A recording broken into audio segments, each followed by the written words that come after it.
Jasmine Shea. Yeah. Oh, Chia, sorry. Jasmine Chia.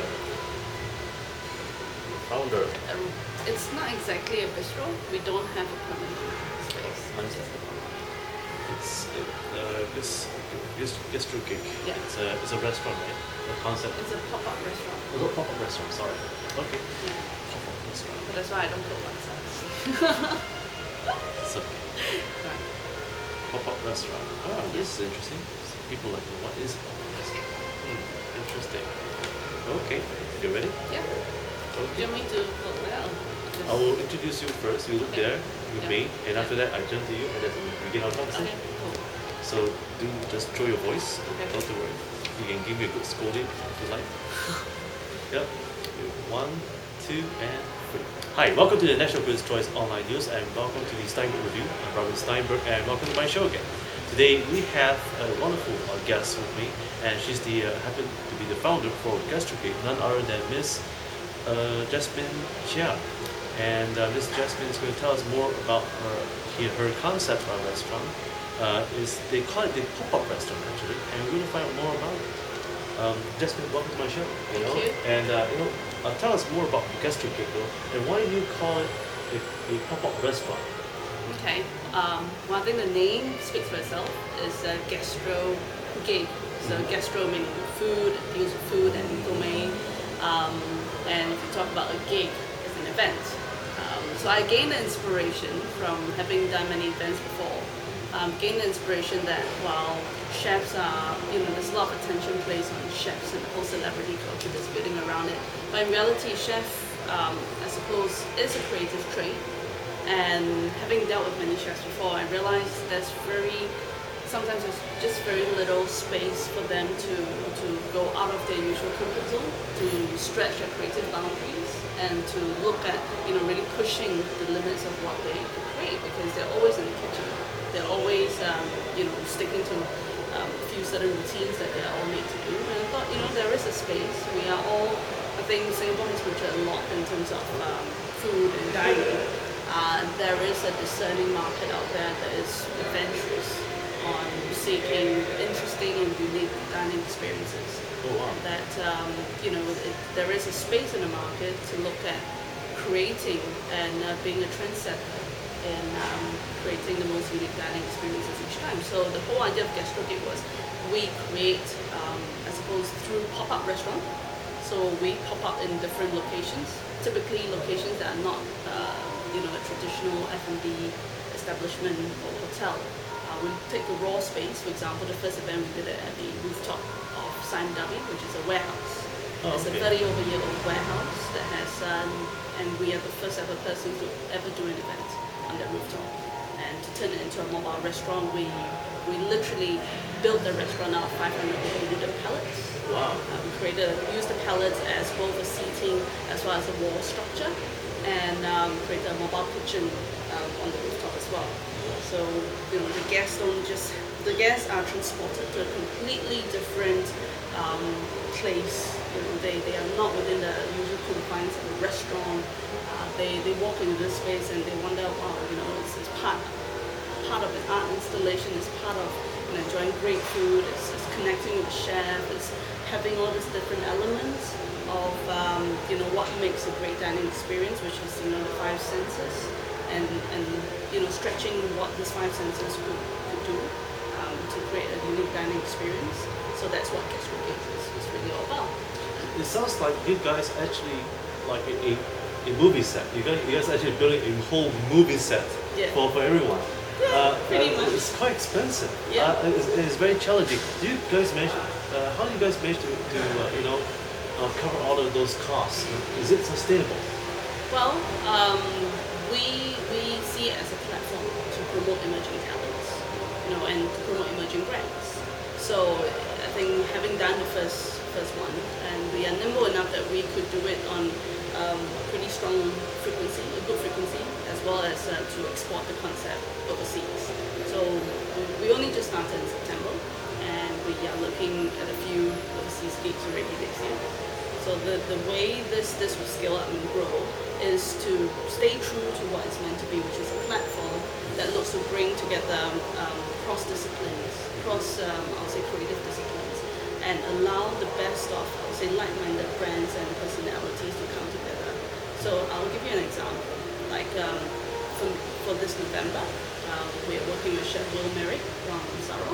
Now he's got this whole take on Asian street food that no one else has ever, done that deep of research.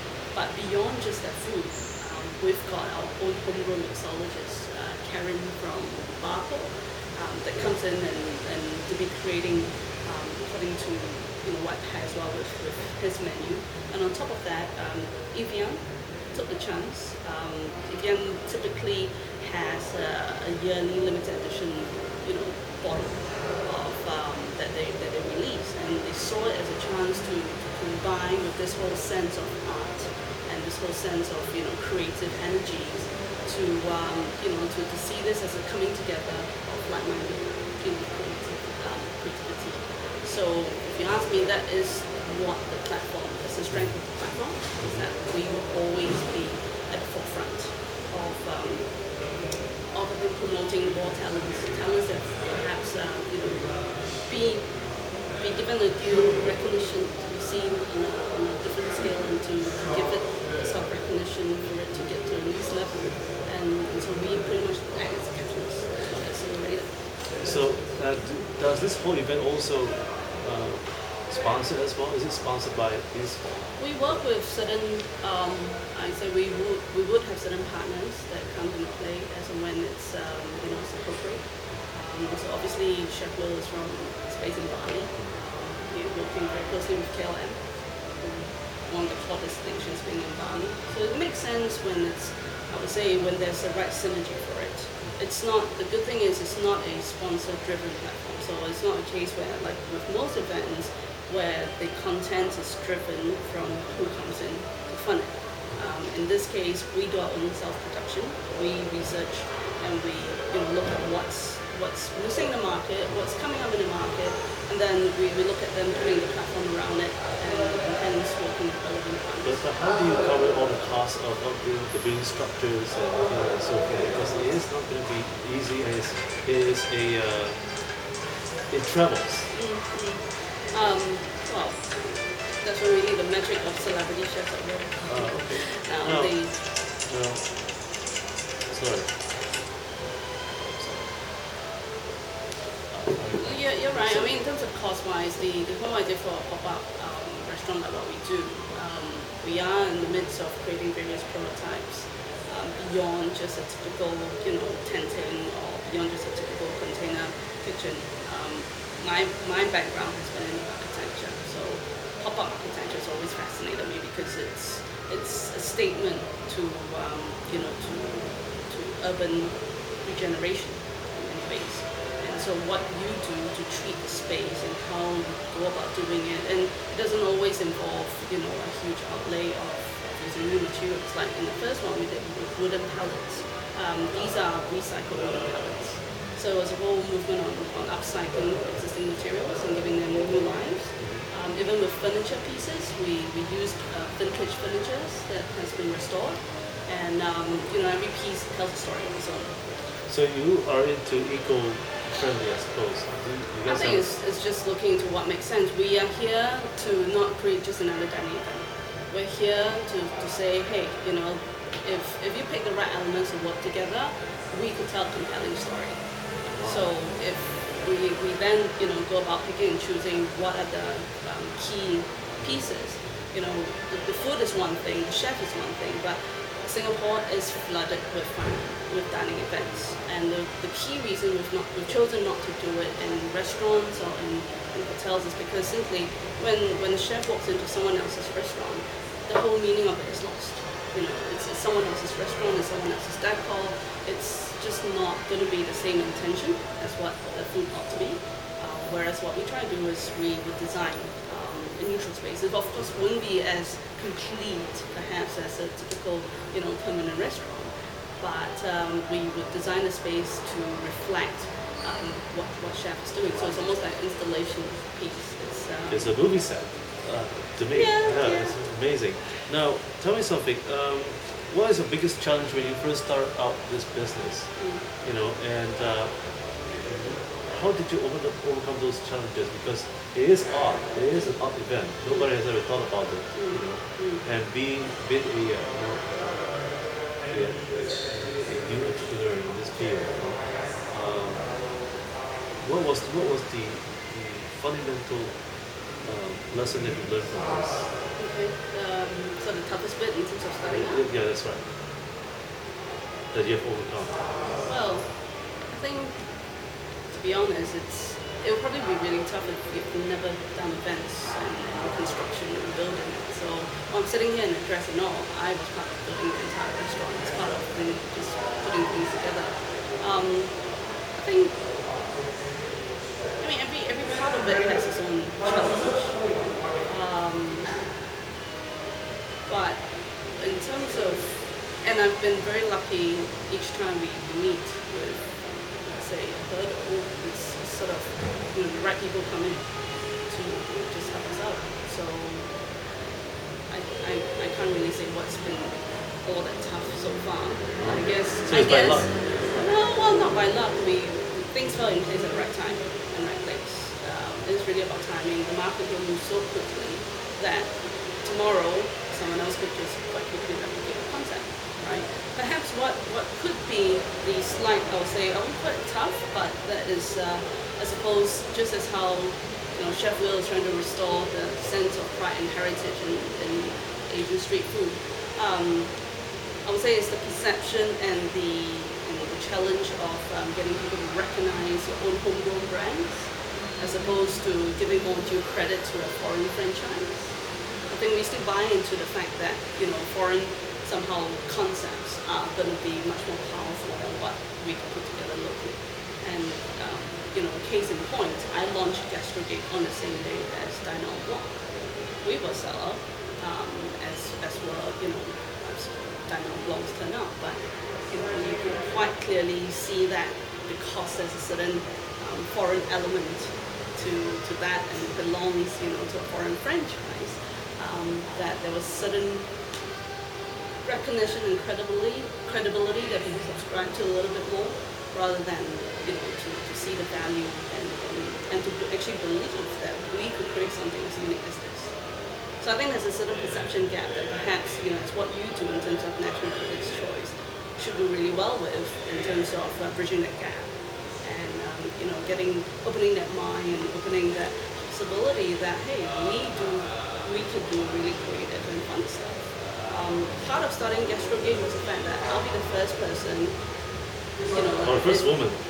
Well, first person to think that Singapore has been a really boring place. It's not been a place that I want to be in. That I try to get out of this place as much as I could, you know, in the past, and because there isn't really much to look forward to. You know, you could go to that many fancy restaurants, you could go to that many bars, but what else is there after that? So I think that's taught me, you know, traveling a lot. That brought me traveling a lot, and all that, you know, experiences then has culminated into what Gastrogig is right now, which is this whole idea that, you know, putting unique experiences together, you know, showcasing the raw talents that's out there, and adding an element of fun and a completely different creative dimension to Singapore. That's what we're really, you know, here to do, and to do it in here and outside Asia. So are you going to see Gastrogig as one of the main food events which people will look forward to? And do you think that you see yourself competing against event companies such as the World Gourmet Summit? No, well, I mean, we will absolutely be the dining event that people will be going to, because I mean, it's a combination of you will never get the same experience. I came off the back. The inspiration for this was going to different restaurants while, you know, you could go to all your Michelin stars and this fancy, that fancy restaurant, but go back there the second, third time, and it could somehow wear off, that novelty wears off. So hence creating a restaurant which is a different experience each time, because A, we're in a different location every time, B, we designed the restaurant to fit the chef that we're working with, hence it's a different cuisine, it's a different chef each time, and C, is cuisines that are not commonly available in Singapore, and we will only work with chefs regardless of whether it's a Michelin star or not, we're talking about chefs who are deeply passionate and they have a story to tell. That's what diners will get. They don't just get a serving of food on the table. They get to be, they get into a journey with the chefs. They get into a whole, story of understanding what inspirations are. They get to connect, with the chefs, and that I think is the most precious commodity that is missing, unfortunately, despite the amount of money that you can pay in the top. Now, how do you guys actually advertise yourselves? Do you actually use social network to do so? Because I noticed that you're quite active in social networks. We do quite a fair bit, of course, to put out there as to what our development and creative process is. We have been, I suppose, because the concept has been novel, so we have had a lot of interest from the press as well. And going forward, we're quite guerrilla concept, so the things that we tend to do are a bit more guerrilla as well, as opposed to buying advertising space. But back to your point about the World Gourmet Summit, that is by no means a competition, because I think they're completely different products. I think we serve completely different niche in the markets, and that I think it's good that the market has a space for a new incumbent like myself to come in. Now, do you see Gastrogig as a franchise in the near future? Do you intend to do that? I don't necessarily think it needs to be a franchise per se, but we'll definitely, when we see the organic growth to be going out Singapore and going out and globally, because we've really built such a strong network of chefs and contacts that we have across the world. So our role is going to be really focused on also working with emerging talents, working with emerging products, cuisines, and styles that could lead towards a whole new experience each time. Right. Well, thank you for joining us here at the National Critics' Choice. Ms. Jasmine, it's been a really inspiring story. Thank you. No, but before we let you go, really, what would be the three key advice would you give for the women who want to start up a business like yourself, which is quite unique, and Gastrogig is unique to most people. What would be the key advice? To women? Yes, to women. Why does it have to be women? Oh, come on, because it started by you. But your business is started by a woman. Well, don't spend too much time for boyfriend. Or at least have one that's willing to, give you time to run your own business. No, I guess what's been really comforting and really make this whole journey all the more worthwhile is seeing the sort of support you get from the people closest to you. I think it's no one-man show. Having a great team, having people that believe in you and are willing to go the extra mile for you, that's what made me here today.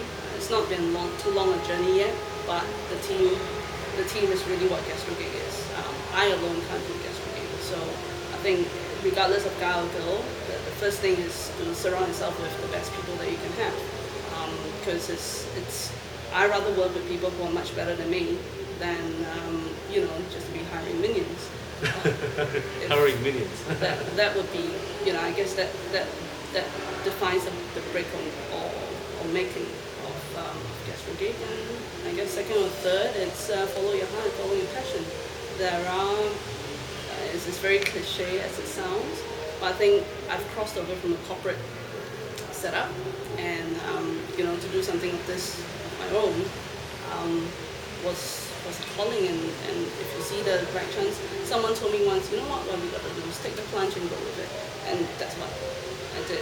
So has it been worth a while so far right now? I'm not going to turn back. So because you have quite a comfortable life, a very corporate lifestyle. Yeah. And now that you're on your own, and what difference do you see? Are you able to have more control over what you're doing right now and have more freedom? Do you see yourself having a financial freedom in the near future? Well, that's what you aim for. But I guess the freedom in making choices that are right for for what should be right, as opposed to making choices due to guidelines and regulations that you don't sometimes quite believe in. And I think more importantly to work with real people, in the sense that you get to choose, who you work with. You work with like-minded partners. You work with, best colleagues that are, sold to your vision, that believes in your vision, and that is just generally a positive environment through and through. There's no time for any street politics. There's no time for, any negative sort of spaces. Everyone just works to make things happen and make things grow. So I think that's just the most fulfilling part of it. Great. We thank you for joining us here at National Business Choice, and it's been quite a journey for you. We hope that you write a biography at the end of the day. Do you have any plans for that? We'll see. Not in the near future, but definitely a portfolio. It's a dream portfolio. I mean, as I've not practiced as an architect, but I've always wanted, to build a portfolio that I'll be proud of, and this would be one of it. To see a whole series of, different designs and prototypes, and using these mediums to create interesting experiences, and then working with, the most creative minds out there. I mean, I think unknowingly created this whole connection myself, which typically you expect someone to serve it to you. It's just been, self-created in this case. Wow. Well, thank you. Lucky. Well, thank you, Jasmine. Thank you, folks, for joining me here at the National Business Choice Online News, and also the Stienberg review, that is. And do look up at her website, www.gastrogig.com, for more information. And also do join us, at their restaurant sometime this week. That's going to happen. That's over at the Chinatown, right? Yep. So, it's going to be in the middle of the Crater Square.